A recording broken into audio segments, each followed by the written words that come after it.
I think my favorite moments in video, like one of my favorite moments in a video game, is have you played the first Mass Effect? It just makes me It's laugh okay if you thinking haven't. about it because I played about maybe like an hour or two a few years There, ago. there's a moment about two-thirds through the first Mass Effect that is the coolest moment that I've experienced in a video game. Um, and I won't spoil it because you should play the first Mass Effect, but it's a conversation with a character who calls themselves Sovereign. Okay. And it's just like this big decision tree, and you learn something about the world that you didn't know before, and it just like it's really cool.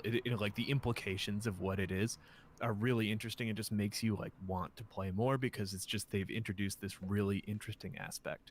Um, and Cyberpunk doesn't have anything exactly like that, but there's a couple moments that point towards really cool world building. Um, I'm the kind of dingus that like walks around the world and picks up all the audio logs and reads all of the like Okay. text terminals and everything. So like where the world is in Cyberpunk 2077 is fucking fascinating. The way that the net works is like they basically took like 80s cyberpunk rule of cool and tried to come up with a way to make that reality.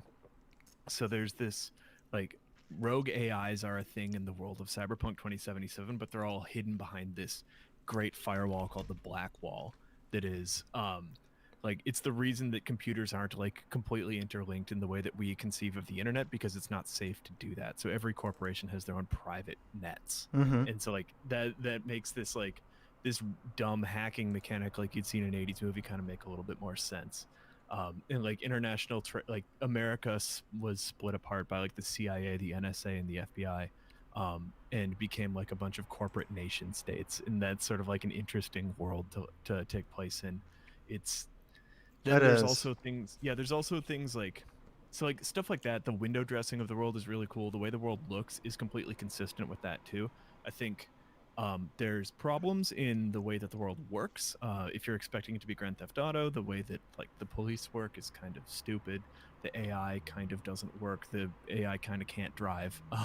But if you ignore all of that, the city they built is one of the best open worlds I've ever seen in a video game. Mm. Um, so I thought that was really cool. And then there's also just a couple similar to Mass Effect. There's a couple of really cool conversations you can have throughout the game that can deeply recontextualize what the game means. So how far are you? I basically finished what I would say is like the opening like statement of the game. So you get to the point where you meet Keanu Reeves' character, like, and do his mission, and then Yeah. it's like and then they're kind of like, boom, like this is Cyberpunk, like this is the game, Okay. and that's So kind of as far as you're I in the played. beginning of Act Two, essentially. You've got Johnny Silverhand in your head. You Yeah. had the fucked up heist at from Arasaka, and Yes. now you have to figure it out. Um, Exactly.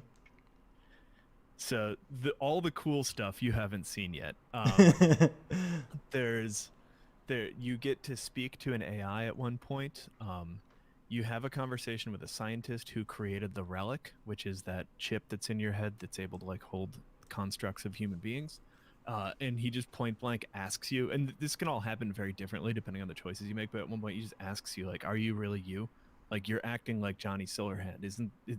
It makes sense that like this virus would start corrupting you, and like are you making the choices you would make or are you making the choices Johnny would make? And the rest of the game is about like was he right?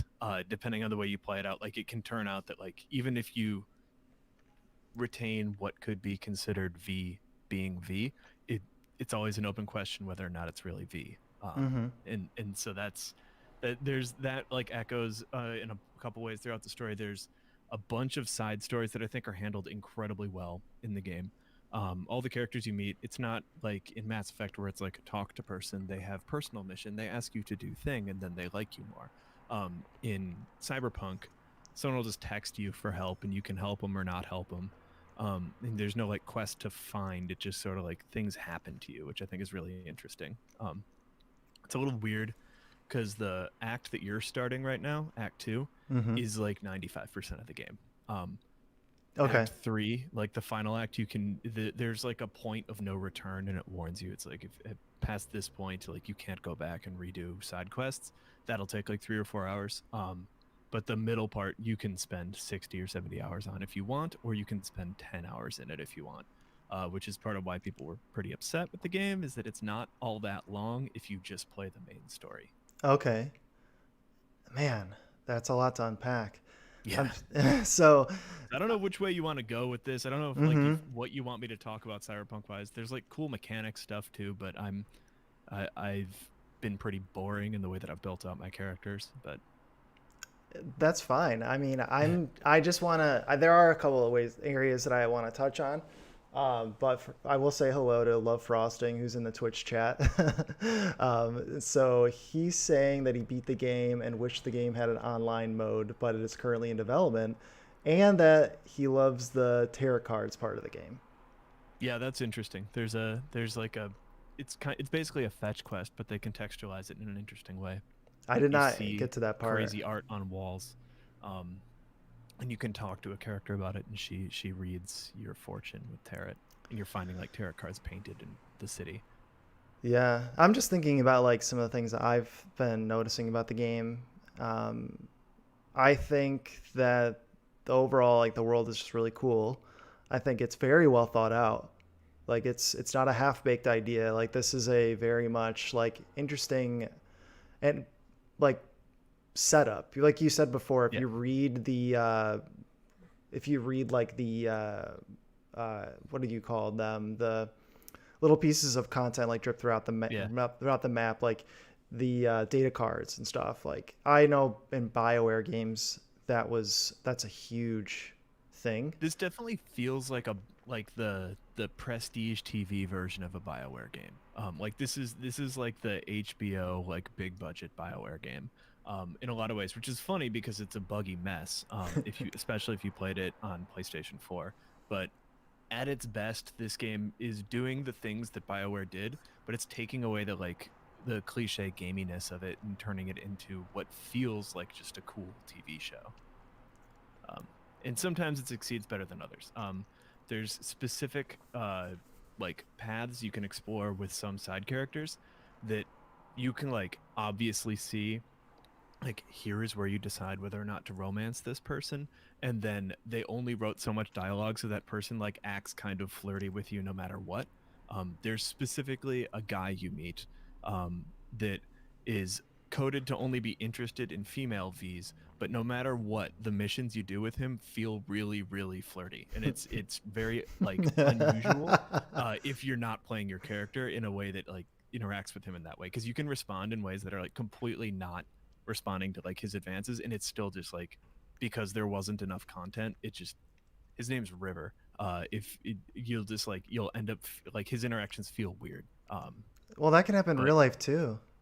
yeah, but it, like this doesn't feel like it's real life awkward. It feels more like we're trying to like take the scenes where he's referencing like you sleeping together, and then we're just gonna like cut out one line and make it not directly reference that anymore and hope people don't realize it. A little bit of a um hack job in that area. Yeah, that's disappointing because there's other stories that are incredibly well done.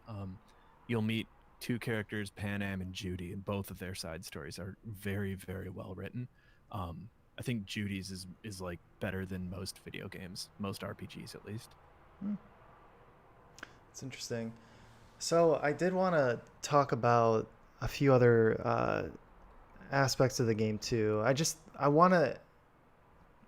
I think the reception of the game is probably like the worst I've ever seen.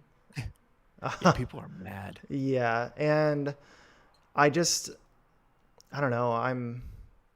I'm not. I'm a very like I guess age wise, you and I are very much like in the camp of we've been gaming like a long time. Modern games have been in our part of our life for a pretty long time. Like I think the first time I thought I was really playing like a modern game was like Halo. Yeah, You know, like that. I was like, whoa, now video games are really crazy. yeah. But that's been for a long time. Um, and I don't know if like if the outrage is coming from people that are kind of around our age, or if it's younger, or I don't know if that has anything to do with it. I think it's coming from a couple camps.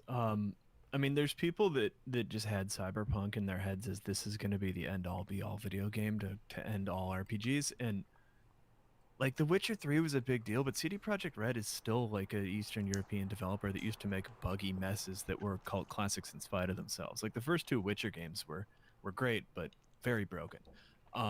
And the sheer scope of a game like Cyberpunk with a team like that is going to result in some shenanigans. I mean, I don't know if you played Skyrim when it came out, but it was equally I did destroyed. not play when it came out, but I know like like I know what the commentary is on it. Yeah, and Skyrim's like one of the more legendary games of all time. So I think there was that where people were just expecting something that could never have been what Cyberpunk was. I think there were also people that were expecting it to be like GTA, and it if you try to play it like GTA, it doesn't hold up. Um, the world just isn't interactive in the same way that Rockstar games are, which is fair. I mean, if that's what you wanted and you didn't get it, I guess you're well within your rights to be upset. But Rockstar is kind of a unicorn in that aspect. Like no other game developer can make worlds as immersive as Rockstar can. Like They Red Dead also, Redemption 2 is unreal. Like yeah, I mean, those are some of the best games ever made. Like you they also can't, have budgets that are bigger than Cyberpunk's. and they Like have a staff that's their companies are bigger than like I don't know some yeah, countries. I yeah. mean, Yeah, um, so there's that. I think there's also a lot of pushback from people that need video games to be like, if I can like separate this game out into all of the aspects in which you can measure a game and then compare it against other games that say they're in the same genre, this one doesn't measure up, so therefore it's fucking trash. Like I was expecting like RPG mechanics like X, Y, and Z, and I was expecting transmogs, and I was expecting like the balance to work like this, and I was expecting hacking to work like this, and like I mean, there's developers making games for those people, and CG Project Red is not that developer. Um, did you play The Witcher 3? no, but I've watched Rich and Pojo play it a lot. Cool. So a big thing with The Witcher 3, and everyone likes to hold The Witcher 3 up as this amazing RPG, but really like there's no role playing in The Witcher 3. Geralt is a character, and you can like pick dialogue options and you can choose who to help, but Geralt is going to act like Geralt. Like he's going to be like a wisecracking anti-hero no matter what you do. Mm-hmm. Um and so I that's been true of every like Witcher game from CD Projekt Red. And so this like Cyberpunk is the first time they've ever tried to make a game where your character is more of a blank slate.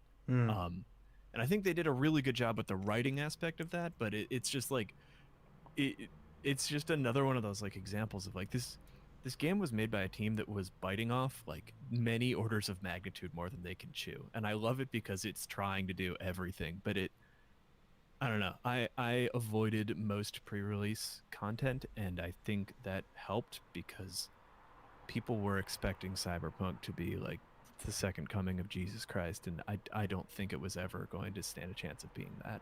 When you say pre-release content, do you mean like trailers and like video game like Yeah, I mean, like the CD Projekt Red previews? marketing team made a lot of promises that they did not keep about this game. Yeah, so that's fair to point out. I Yeah, think it's it's completely legitimate to be upset with this game, and so that's why like I'm mm-hmm. always tentative. Like when I say like I adored Cyberpunk, but I adored Cyberpunk on a high end gaming computer with no expectations. Like if you don't have that, it's not you in some cases not even a playable game. Like I've seen people playing through Cyberpunk on like 8 series and 9 series graphics cards like from like the pre DirectX 12 era, and it's I mean it runs is about the best like you can say about it. I've seen what it looks like on a PS4. It looks worse than GTA 5 did on Xbox 360. Like it's and that's like that's pretty offensive if you like were really excited for this game and you pre-ordered it and you got it and like that's what you get. Like I'd be fucking pissed. Yeah, and I think console players somewhat rightfully expect the game to just work. Yeah, that's a fair expectation to make. I mean, like I don't think Cyberpunk should have come out on the current generation consoles. It's a tech demo game. Like if you have a 3090, which is the top of the line Nvidia graphics card, the MSRP is like $1,500, but you can't buy one for under $2,400 today. Um, if you have that card, you can almost run Cyberpunk at 100 frames per second maxed. Okay. Uh, that's not native refresh rate of a gaming monitor. Like Mm-mm. that's this game's like Crisis. Like if you have like the graphics card that costs more than most entire computers, you can come close to running this game in optimal conditions. Like that, and so like that's you know, it's a cool tech demo, but I don't know why they thought they could release this thing on consoles. Like, Cyberpunk. It's a cool tech demo. yeah, and it looks really, really, truly amazing. Even on my computer, which is a 1080 Ti, which was it's still pretty powerful, but it can't do the ray tracing. It can't do all the, like the crazy bells and whistles for Cyberpunk, and it looks unbelievable, but it also runs like dog shit. I get 30 frames a second, and I'm used to games like running at 100, 150. Like, Yeah, man, I have I have the game on Xbox One. That's yeah, been my time, and honestly, the only real complaint I have is just loading. That's I've really heard it. Xbox One is a bit better than PlayStation. I keep saying PS4 because that's the one that was like real spooky when it came out, and I think they've patched a lot of stuff too. Yeah, there were some patch notes released 6 days ago, 1.1. I didn't really get to read all of it, but I was just like thinking about that the game would have been a little bit better for me if it could have just moved more quickly, and it would have moved a Yeah, lot more quickly without loading screens, like as many, yeah, and even having the Series X would have solved some of that. yeah. I've heard that like the new consoles like fix a bunch of those loading issues. Um, but yeah, I think on the whole, like they considering this game like has all of the symptoms of bad management, like bad time management, and no real clear idea of like what they were making until very near the end. So it was just like ridiculous crunch times. I think they pulled something pretty cool out. They pretty This much, oh, for sure they did. I mean, it's not, I don't think people should point their ire towards any of the development team at all. You know, I mean, maybe some people have been. I mean, it's a company, and I think they had definite issues. They always have issues with almost any video game that ever has been released. It's never really what it was yeah, supposed to be when it started. I mean, I guess sometimes it does, but it's almost a miracle anytime a really good game comes out. I mean, you have Ubisoft that just has this system. yeah. They've kind of just churn out, and it's awesome Oh for man, them. I'm playing Horizon Zero Dawn right now, and it's just like you could say the main character's name is Ezio, and this is Assassin's Creed 2, and I would believe it. Like this is a game by a formula, and it's a fun game, but like, Mm-hmm. wow, I stopped playing Assassin's Creed games in Assassin's Creed 2 Revelations or whatever it was, and they haven't changed. And it's No. funny you come back to one, and it's still the same open world formula. Yeah, and it's what makes it probably a lot more profitable Yeah, because when you're trying to do new things, how can you tell me? How can you be like, what's the timeline? What's the yeah. budget? Uh, I don't know. It's never been done before. Well, I think what happened with Cyberpunk is they just said yes to every single feature. Like, because Yeah. it's kind of an RPG. It's kind of a first person shooter. It's kind of like a Mass Effect 2 style like dialogue simulator. It's kind of an open world game. And it does some of those things better than others. Damn, and I kind of applaud you. Like, I applaud that thinking. It's like kind of cool. Like, dude, we can do it. Yeah, Like I'm all I'm this excited to stuff. see like 10 years from now when there's another Cyberpunk game because like they kickstarted a hell of an IP. This is the Night City is an amazing world, and a version of this game that is more focused on just being one thing, I think will be incredible. And honestly, the shooting mechanics, just going back to, Really good. yeah. And I play a lot of first person shooters. Like, I play Call of Duty a fair amount. Um, I was like, I don't hate Yeah. shooting in this game. I really don't. I This is find it this is enjoyable. running on a modified version of the Witcher 3 engine, and it's actually Yeah. a good shooter. Like that is Yeah. unbelievable And to I'm me. like, and a lot of times in these types of games, like doing that's the least interesting thing you can do. But I'm Yeah. like, I'm like, you know what? This is fun. I accidentally ran into, I'm doing this mission. It's supposed Uh-huh. to be stealth, and then I just trigger an alarm, and it's like it's a firefight from now on. And I'm like, Yeah. it's pretty fun. I just pick up this gun Yeah. over here, just start shooting it. I got all these guns in my inventory that are like completely different from each other. They have different stats. Um, it's a good time. Like I don't like when games give you different avenues to play, but Yeah. clearly one of them is more fun than the others. Like I don't like that. Like my biggest gripe on gosh, what's it called? I'm trying to remember the name of it, but if I remember it, I'll come back to it. But basically, they had like aggressive approach or stealth approach in this game I'm thinking Yeah. of, and they would punish you for playing the aggressive approach, but that was way more fun than the stealth approach. I'm like, why? This is completely wrong. But this game doesn't do that. That's why. That's what Yeah, I'm trying. Cyberpunk lets you do it. You can do a pacifist run in Cyberpunk. I think you like there's a couple bosses you have to kill, but other than that, you can get through most of the game without killing a single person. Um, but I think the one thing I will say about the gunplay balance is that it's really easy to accidentally make yourself completely broken.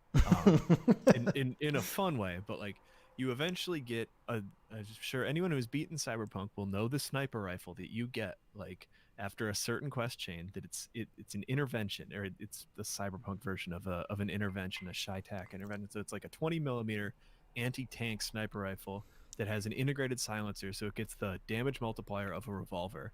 If you spec anything into stealth, you can just wander around practically invisible and headshot people from across like the map through walls, and it'll do like 18,000 damage, which will one shot anyone in the game. Wow. Um, Okay. which is the stealth headshot build is ludicrously powerful in Cyberpunk 2077, and I don't know if it's intentional or not, but I cranked the difficulty up to max, and I still was having no challenge by the end of it. That's kind of hilarious. It's funny because the way the stealth is balanced, it's really hard at first, and then after you get enough like points in the perks that make you harder to detect and increase your like headshot multiplier damage, especially if you're going revolvers, you end up doing way more damage than anyone in the game knows what to do with. My second playthrough, I did katanas only, and that was a lot more difficult. Oh my gosh. See, that's so cool, man. Like, there's so many different weapons and Yeah, approaches to it, and hacking. Like, it is a very good framework for a game, even if it's really rough around the edges. yeah, Um, it reminds me a lot of Deus Ex, Human Revolution or whatever it was. I played not the most recent one, but there's like the one that was all gold. I think you have the Um, title right. yeah, Such a that's a cool game. It's a very similar game to Cyberpunk, from a gameplay perspective, in that it's a semi shooter RPG that is a bunch of big factories that you can either sneak into or blast your way into, and depending on how you've spec'd, different things will be easier or harder. yeah, that's awesome. I like that. I like that the game is just very. It has multiple ways of it for it to be fun, and that's cool. Yeah. Not a lot of games have that. That it's just like so many different things. But I guess I wanted to ask you, just like, I want to get to the point, like, who should buy it? Like, Yeah. if you're, I mean, at least someone listening to this podcast might be like, well, then should I get it? And I think you've already kind of answered the question. But like, if If we you could have put a it good on, gaming computer, yes. yeah, That's all. If you can play Cyberpunk uh, close to maximum settings on a PC, then absolutely it is one of the best games I have played. Probably the best game I've played this year. Um, if you're really into the type of game that Cyberpunk is and you can play it on a console, it's probably also still worth playing because there's some really cool story beats. And the character writing is something that you don't really get in video games. Um, so if you but like story and, yeah, I mean, because that was kind of what I was trying to lean towards is you've clearly made it, like, you've made it clear, like, what things you like in a game and how it meets your preferences. So that's yeah. why it's really hard. That's why like video game scores are almost like stupid because it's like, well, I mean, what do you like? I mean, if Yeah, I think viewing games as like I have a set of preferences and I need my games to do X, Y, and Z, works for some people, but like you don't think of movies that way. Like I love the mm, movie Primer and I love the movie Pacific Rim, and I also like Silver Linings Playbook. Like explain they like have what nothing is to it do with about each those three other. movies that's connected in any way? Like they're I guess Good two of point. them are Yeah. sci-fi. Like and so I think if you're like into video games and you're okay with some jank, which anyone who's played Skyrim should answer yes to that question. I think Cyberpunk's worth playing. They have the balls to give you a straight up unhappy ending, depending on what you do in the game, which is pretty cool. Um, and the character interactions are very unvideo gamey. Like the characters feel like they have preferences and opinions that are not really related to you, which is interesting. Hmm. Not related to you, because everything in video games usually is related to the Well, character. like in Mass Effect, if you play through Mass Effect 2, like the broad story of Mass Effect 2 is you have to assemble a team and then do the suicide mission, and like who will survive depends on how well you know your team and how many people trust you. But what it comes down to is you have a mission to meet a person, and then a couple missions later, that person will talk to you and say, I need you to do this thing for me. You don't have to, but you can. And if you do that, then they like you. And that's it. So, like, Mass Effect 2 is like you got your 12 people, and if you do all of their extra missions, they all like you. And then your final mission is making a couple decisions like, we need an engineer to do this. So put the engineer there instead of the tank. And then we need like a biotic, which is like their version of the force, to do this. And then so you pick the person who's really good with biotics.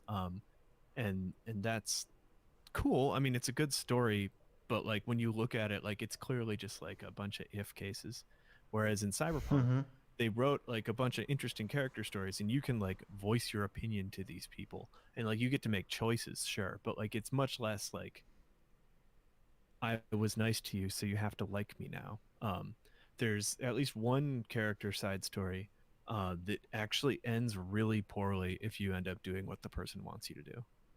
Mm. Like you can like see it like this person is clearly self-destructive. They are doing something that's gonna like they're going to regret and is going to like destroy a bunch of people's lives, and they just really want you to help them, and you can just say no, fuck you, this is a bad idea, and that's the right thing to do. Like, Yeah, it reminds me of Knights of the Old Republic 2.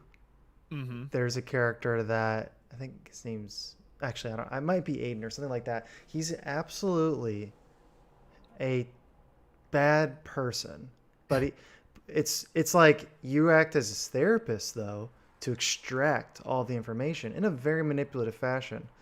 mm-hmm, And the only way you'll activate that character to its fullest potential is to go along with all of the horrible stuff they did in their past and kind of not act like anything's wrong. But like that's the only way. yeah, Um, but you know, it's like so it's like you're saying that the game would kind of punish you in the right ways, sort of. Like there's it's not just about creating a relationship. It's like, well, you know, you're kind of doing things that might not be a good idea. yeah. I So, think it reacts well to whatever type of person you want your V to be. yeah. Um, and it provides a satisfying conclusion to that V's story. Um, because the game can end in wildly different ways.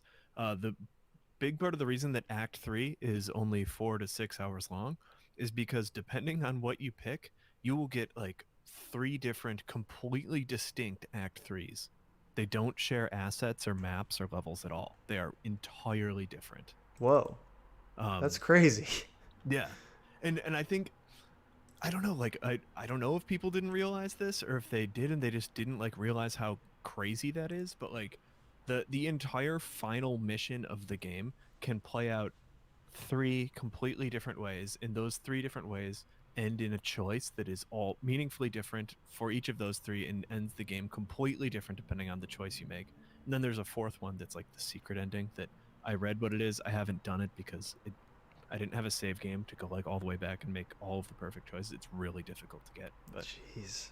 you basically have to have a perfect relationship with Johnny Silverhand to get the fourth ending, and it's not even really the best ending. I think the best ending is one of the ones you just get, but Oh, just by like kind of just not really thinking about it, just playing the game. well, I mean, everyone will have their own opinions on what the ideal end for V is. But there is an ending that was more appropriate for my V than the others. Okay. More appropriate. I guess so like I'm thinking about The Witcher. It seemed like there were objectively like good endings to have, and there were some ones that were just like, it's kind of boring. Or All the endings I've seen to Cyberpunk are well written. okay, They're all very satisfying. Like they if that was the way the game ended, I'd be like, yeah, that's cool. They're just not all happy. Mm-hmm. Like you can uh like Johnny can end up with V's body, and he does not feel good about that. And so it's Mm-hmm. like an ending of like he got what he wanted, but V's gone and he hates his life. And like that's the way the game ends. Ugh, yeah, it's a nasty feeling. Yeah, and like that's a choice that like you know how that's going to end and you can make that choice and the game will give you that. Like it won't try to justify it. And then like there's like like all the endings are sort of like that. There's none of them that are like purely happy. They're all like bittersweet in some way. Um I don't think it's actually possible for V to live out his entire life. His or her, but it might Hmm. be. Depends. There's one ending that leaves that open, but Okay, that's good to know. Yeah, I just think it's like, if you were far enough to have gone through the section with the Voodoo Boys, there's a conversation you have with an AI that like really recontextualizes everything, and I have like a pet theory that none of the endings are happy. Um, mm, but with, that but you said there are some though. I thought there. they all, if you just take what happens at face value, there are some endings that are happy endings. Oh, okay. Um, but there's an AI that you talk to, like so to get Johnny out of your head. What has to happen is you have to get uploaded into this supercomputer that Arasaka has called Makoshi, and Mm-hmm. then Alt Cunningham, this rogue AI who used to be Johnny Silverhand's girlfriend back in the day, she died, and before she died she uploaded herself to the net. um and like AIs that are past the black wall is bad news. Like they get hunted down by NetSec. So she's been existing beyond the black wall, but like the some of these people, these hackers, net runners in Pacifica, the Voodoo Boys, like view her as like some kind of god. They want to go beyond the black wall and like talk with her. And you get to talk with her, and she heavily implies that anyone who is separated from their body is no longer themselves anymore. And she's like, "Well, it's a good name. It's a good reason Arasaka called this thing Soul Killer, because it like that's exactly what it is." And she like says it in like edgy like 80s cyberpunk way, and it's like it's very cheesy, but it's well written cheesy. Um, and then you're in the last mission, which can happen in a bunch of different ways, but no matter what, at some point you'll end up inside Makoshi, and you'll ask like, "So when does it start? How does this happen?" She's like, "Well, it's already done." And Mm-hmm. so like if you're paying attention, like you kind of realize like, oh, so like even if V gets back into his body, it's not really V anymore.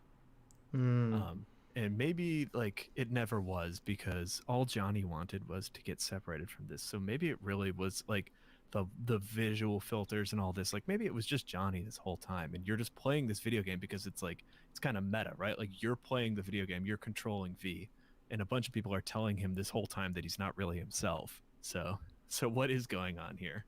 Hmm. So I guess I'm thinking like, are both of them then not really who they are? Yeah, well, that's the question, right? It's cyberpunk. Like, what is a person? That's the, if you've seen like the 1995 Ghost in the Shell, that's what that whole movie's about. Mm-hmm. What makes you a human being or a person? Because the main character is a woman who has a completely cyberized body, Mm. and she talks to an AI, and she views the AI as not human, but the AI asks her what makes her human, Yeah. and then the movie ends on a very like, who knows? What do you And think? Cyberpunk 2077 ends in a very similar way, What depending on what you pick. What do you think makes you a person? I think a person is an arbitrary abstraction, and Okay. and what makes you a person is believing that you're a person. Okay. Interesting.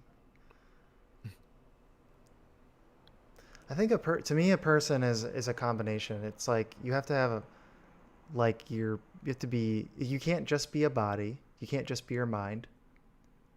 If you take Yeah, away either one of those things, to me you're no longer you. You might be yeah, some that's probably true. you're something else. I mean, you're not completely not you, but if I was Chris as I am now and you took my brain and put me in a different body, I couldn't be Chris because your body would change your perspective. It would change Yeah, how. like your experience is as much like your nervous system as it is your brain. Like Yeah, what makes you you wouldn't be you even if it had all the same thoughts and memories if it was in a different body or if it was in like exactly. a machine. Like, Yeah, totally. So, and so that's what that you get asked in, or not asked. Like Cyberpunk doesn't come out and say like, "Yo, V isn't V anymore," but like a bunch of people keep saying like it would make sense that you're not really you anymore. Like you're as much Johnny as you are you. And then this AI says like, well, when you go through Mikoshi, you're not really gonna be a person anymore. Yeah. Um, and then it just like you go past that and you get an ending that looks like the happy ending, and it never mentions the stuff with the AI, but it's kind of like it's there. Like it's maybe like there was some truth to that. Because if you give Johnny your body, you get to stay behind the black wall with Alt. And I thought that was kind of a cool setup for like the next Cyberpunk. Wait, could you If say that that's again? If you do what? if you give in the end of the game, if you give Johnny your body, Oh, and okay. that's like the sad ending because Johnny doesn't turns out he didn't want it.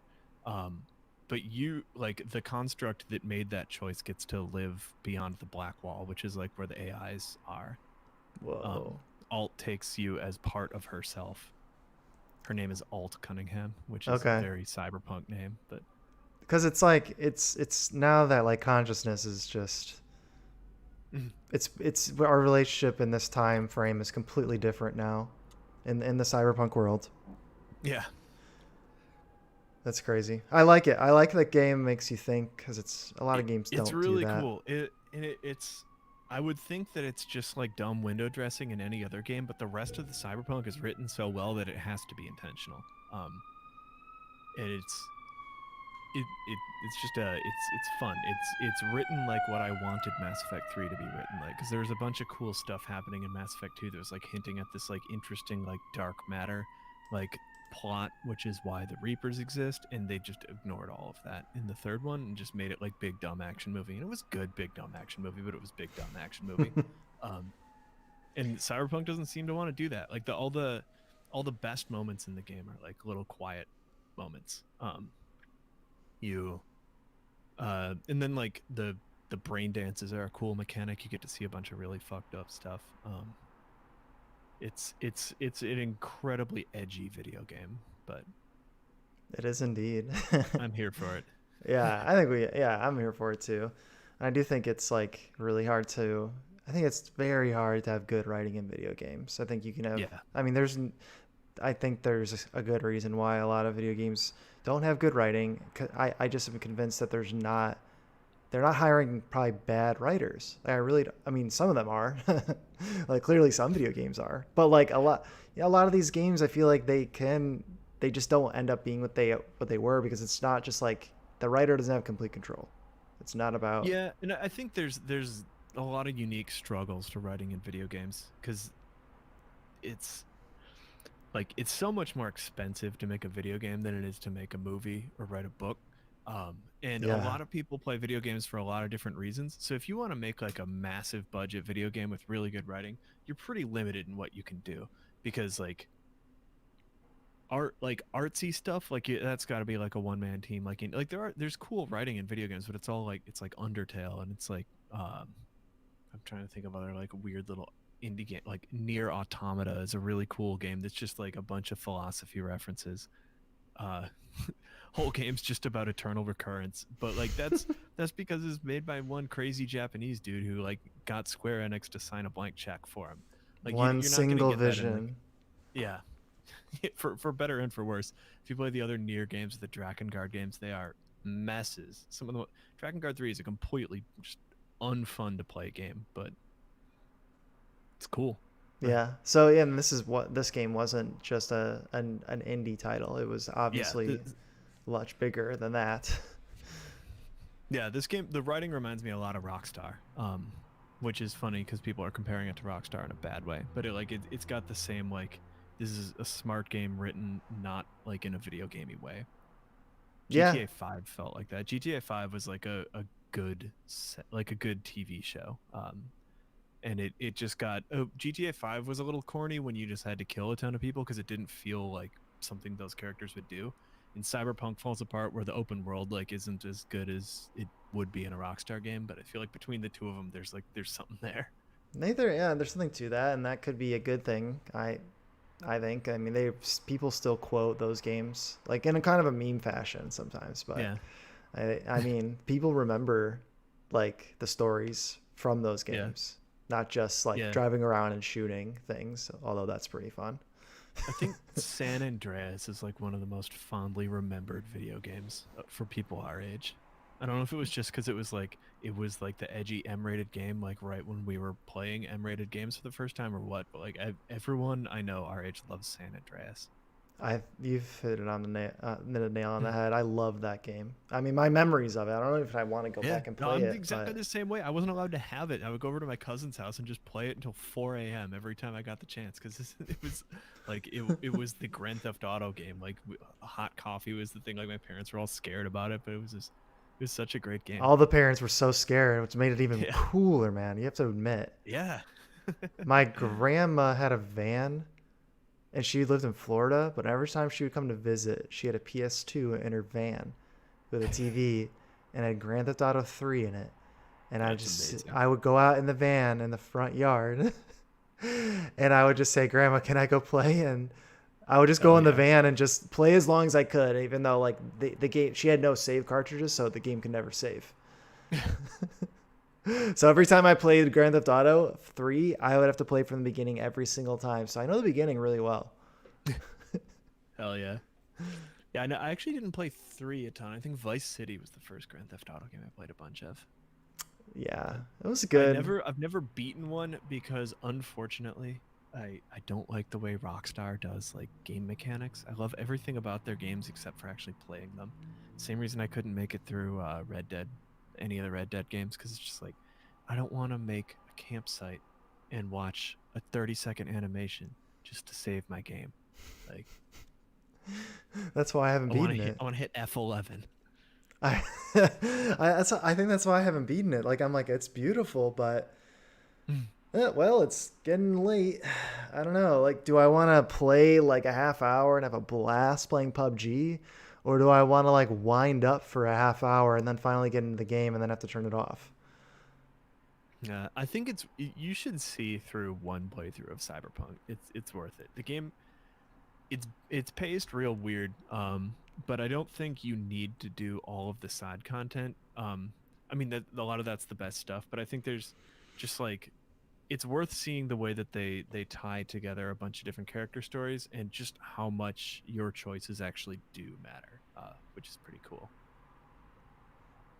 I like that. I mean, that's why I loved the early Mass Effect games, Yeah. and I like that stuff. So I want to see what will happen with my playthrough. I'm not done. I'm gonna keep It does playing. a better job than Mass Effect did. Mass Effect had a moment where it could have been like the best of this kind of game, but it squandered that.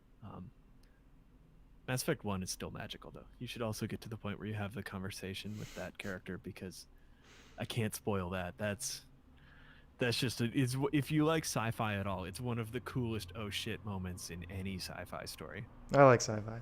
I might have to go back to that as well because maybe we could just stream it. I don't know. I'm happy to stream We some talked Mass Effect. about it. I mean, we we I could bought the games. I have them all on Steam. yeah. I mean, we could just do like backseat gaming where like one person plays and then the other Yeah, pass person. the save around. Would have to all play it on the same platform, I think, to pass the save around. But you can, the files are easy to transfer. So I used to have a friend that we would play the original KOTOR, and hell yeah, we would do that. We would pass the save, and he would just be maniacal with every time he'd pick it up, and I'd just be like, "No, please don't!" Like, "Oh my god, don't poison the entire planet!" And he'd just do it, and just we would just be cracking up because every time I got the controller, I'm just trying to be this nice, like, oh, yeah. hero of the land, and I mean that would be fun.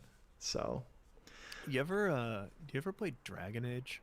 I did play the what was the Dragon Age 4 that came out on Xbox Inquisition was One? the third one. Oh no, So you okay. probably played Yeah, yeah. It Inquisition. was Inquisition. Um, the very first one I think is the most interesting story wise because they like tried real hard to not do good and bad. Um, there's no morality system. There's just how much individual characters like or dislike you. And so it's like it's really interesting to see like you can just go scorched earth and like kill everyone and like that's a totally valid way to beat Dragon Age. And it I doesn't even really punish you for it. Like yeah. I just my conscience, man. I can't kill these AIs. Like No, sometimes I could, but I feel dirty about it. I'm always like the goody two shoes in role playing games. Oh, me too, man. I'm like, how do I save? How do I become the most virtuous hero of the entire land? Even though this like isn't real life, but for some reason I just can't.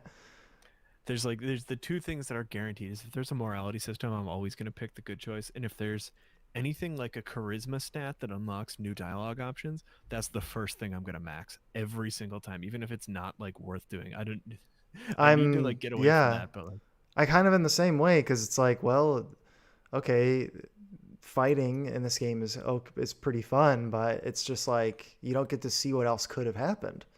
yeah. You don't. I like that's why I like when I play the KOTOR games, I always was like charisma, charisma, charisma, charisma, Yeah. charisma, charisma, and you just like and it's like oh optional or oh persuade level high enough. You want to do this, and I'm like yes, yes I do. So Rudy, the game is on discount, so if anyone is still on the fence, I think it just went on sale. Or I saw a sale. Play Like, Cyberpunk. It's yeah, good. It's a good game. it is I a don't good know how it game. runs on PlayStation, but it's a good game. I think we helped set the right expectations. Yeah. Go into it expect like a janky open world game, and it's that, but it has like brief moments of being one of the greatest games ever made. And then it goes back to like everyone's T-posing and you can't finish a quest and you get like rocketed across the map because you accidentally touched a garbage can the wrong way. But except for that. And nothing happened like that for me. I know I only played Act 1, but I had nothing game breaking, and I played it on an Nice. Xbox One. So, I made it like most of the way through the game without anything real bad happening. And then I got a side quest, like one of the big side quests for one of the characters that an NPC I needed to talk to wouldn't spawn. oh And God. and I couldn't, no matter how many times I restarted the game, I couldn't fix it. And I had to go back to a save that was like 2 hours before, and then Mm. fast travel to a specific location, then make a phone call, then walk to a different part of the map, and then it worked. Like someone on Reddit found out the like secret, and they've patched it. They fixed this now. Luckily, it was in the patch notes for like 106, but at the time that really tested me. Like that was a really bad bug. That's fucked up. And And I've had like hilarious. funny stuff like in cutscenes and conversations, like sometimes people's guns won't despawn, so this person will be like talking to you and like animating like a normal conversation, but there'll just be like an assault rifle in their hands when I've there isn't seen supposed to be. I've seen little things like that, but I'm like I'm Yeah, just there just that's not like too bad though. I'm like all right, well, that's Yeah, you're clearly not as immersed, as you could be, but whatever. That's Cyberpunk though. yeah. All right, man. Well, thank you, dude. Appreciate it. Hell yeah, dude. This is fun. But yeah, I think people have a good idea of what to expect. Like it's not as bad, I think, as a lot of people have made it out. And I think that's one of the main reasons I want to talk to you because I think there's still a good game, a great game here. But if you don't, maybe if you have like a PS4, okay, I respect it if you don't want to get it on that. Yeah, just set expectations. It's a really well made but like extremely flawed game from this Polish developer that has made a lot of games like that. And they will continue. And this game Yeah. will not go anywhere anytime soon. I can Yeah. It's guarantee a single that. player game. You can wait for the expansions and it'll be $20 in like a year or something. Like, It will. It'll be on some. It'll be on a service, I'm sure, at some yeah. point. Well, maybe. Anywho, Rudy, thanks again, and everyone. Oh yeah, dude. Yeah, Rudy, where can people find you? Check out what you're up to. Um You have I a fun Twitter shitpost on account. Twitter. Uh I haven't been doing a lot of social media recently. If we stay on Instagram, that's about it. You can see pictures of my animals. Yeah, Uh you have an awesome Instagram account. Thanks, dude. Yeah. And for everyone else, we are Deep Dish Show. We're gonna keep coming out with more episodes. Rudy's not going anywhere. He'll be back. We'll have something to talk about soon. Maybe something anime Yeah. related again, What's or a what's new video next? I game. haven't watched a lot of anime recently, but we got to get the Thunderdome, get everyone to like watch Evangelion and like settle it once and for all. The final Asuka versus Rei showdown. Oh my gosh. Okay, maybe that. I mean, I'm almost done with Hunter x Hunter. I've been wanting to do a podcast with Rich. I think he's a little shy about coming on, but maybe he'll come on. But anywho, we've been the Deep Dish Show.